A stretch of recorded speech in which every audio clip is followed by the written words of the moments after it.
Welcome to Analytical Media. We are a group of college professors, therapists, and well-published peer-reviewed authors. Help us to reach other people. Please like, subscribe, and share. Imagine waking up to a world where 4 bright young lives are suddenly extinguished in the dead of night. That's the chilling reality that struck Moscow, Idaho. On November 13, 2022, Kaylee Goncalves, Madison Magan, Shauna Kernodle, and Ethan Chapin, college students full of promise, were found in their off-campus home, victims of a tragedy that shocked the nation. But what if I told you the man accused, Bryan Kohberger, wasn't just a random stranger? He was a criminology PhD student living just miles away, studying the very minds that commit such acts. This case is a labyrinth of dark twists, and today, going to trace the path that led Bryan Kohberger from a quiet suburb in Pennsylvania to the center of this horrific crime. Let's start from the beginning. Kohberger, born in 1994 in Pennsylvania, grew up in what looked like a normal suburban family. He had 2 older sisters, a father who worked as a maintenance man, and a mother who was a school paraprofessional. They were a close-knit, church-going family, but beneath this surface, cracks were already forming early on. As a teenager, Bryan battled severe mental health issues, a struggle that he documented himself in a place few would think to look: old online forums. From 2009 to 2012, using the username XR, he posted over 100 times on a forum called Topatalk, which was then a community for people with visual snow syndrome.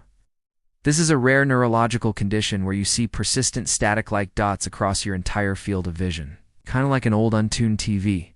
Kohberger's posts paint a harrowing picture of a young man whose reality was literally warped. He described a constant static snow in his vision, feeling like he was living in a dream. He talked about depersonalization, a terrifying feeling of detachment from one's own thoughts or body.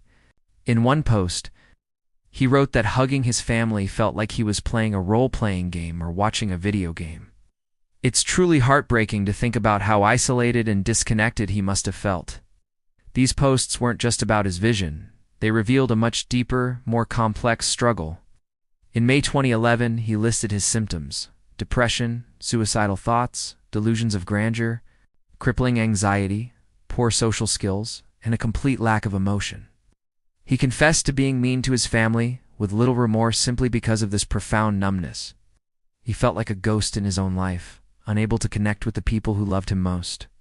Later, as an adult, Kohberger was reportedly diagnosed with autism spectrum disorder. People who knew him during this time noted his difficulty with social cues. He would often stand too close, invading personal space, or verbally kidnap people in conversations, launching into long monologues without realizing the other person wanted to leave. Again, this isn't an excuse for his alleged actions, but it does help paint a clearer picture of a person who is profoundly disconnected from the world and the people around him. He was a puzzle, and the pieces were scattered across years of silent suffering and social awkwardness. But how does a troubled, isolated teenager become the prime suspect in one of America's most haunting murder cases? The journey is far from over. As we continue to dig into his past, we'll uncover a history of addiction, strained family dynamics, and a series of eerie obsessions that seem to foreshadow the unthinkable. There's so much more to this story, including his bizarre academic pursuits and the chilling evidence that led police right to his doorstep. Bryan Kohberger's life appears to be a tangled web of internal battles. A 2025 court filing revealed his autism diagnosis, which might explain some of his social difficulties, like reading emotions or respecting boundaries. But his struggles ran much deeper. In high school, he battled drug use, which led to a rarely mentioned arrest back in 2014. Shortly after leaving rehab, he stole his sister's phone to sell for drug money. It was his own father who called the police. Court records show a misdemeanor theft charge that was later expunged.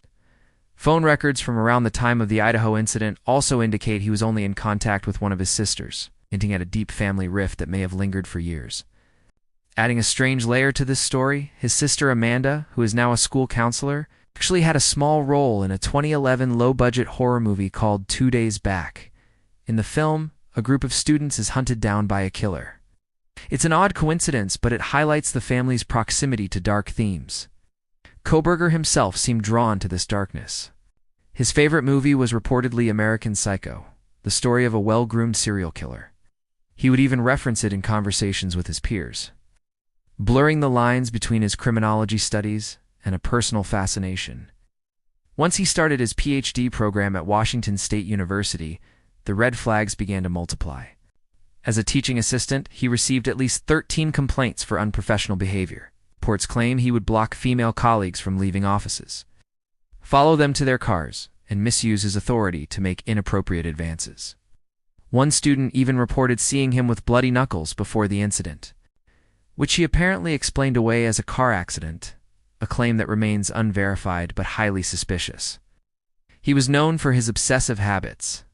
He was a strict vegan, meticulously clean about his hands and bedding, and rarely drank. Except for one time in Washington, when he reportedly chugged an entire bottle of wine. These psychological pieces, the emotional numbness, the obsessive tendencies, the social isolation, paint a troubling picture. Was this a storm that had been brewing for years? In court, mental health experts argued his autism should be a factor in sentencing, but a judge denied the request to remove the death penalty. As we piece together the events leading up to that fateful night, it's crucial to remember that understanding a person's mind isn't about finding sympathy. It's about learning the signs for prevention. The question remains, what drove him across state lines? Let's dive deeper into the timeline of November 13th, 2022, the day that forever changed the quiet town of Moscow, Idaho. In the pre-dawn darkness, a horrific scene unfolded at the off-campus house on 1122 King Road, just a 10-minute drive away. In Pullman, Washington, lived Bryan Kohberger. His presence that night is hard to ignore. Security cameras in the area picked up a white Hyundai Elantra, the same model registered in his name, circling the King Road neighborhood repeatedly between about 3 a.m. and 5 a.m. This wasn't just a casual drive-by. The car was seen making multiple passes. Then there's the phone data, which paints an even more chilling picture. Records show Kohberger's phone was in that exact area several times during the night. But here's the critical part. Right around the time investigators believe the crime took place, his phone went completely dark. It was either turned off or switched to airplane mode. This is a classic move for someone trying to avoid being tracked by cell towers, effectively creating a digital blackout during the most crucial moments. It's a deliberate action that raises major red flags.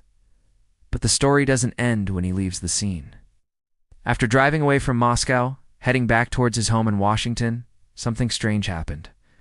Before the sun was even up, Kohberger turned his car around and drove back toward the crime scene area. It's during this return trip that another puzzling piece of evidence emerges. He started making a series of long phone calls to his mother.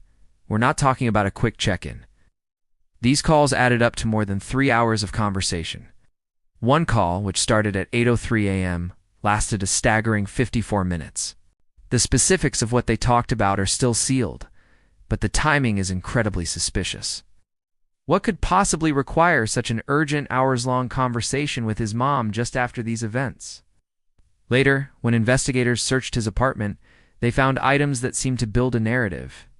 Among his belongings were vegan frozen pizzas, which might seem trivial, but also criminology, textbooks, and academic papers.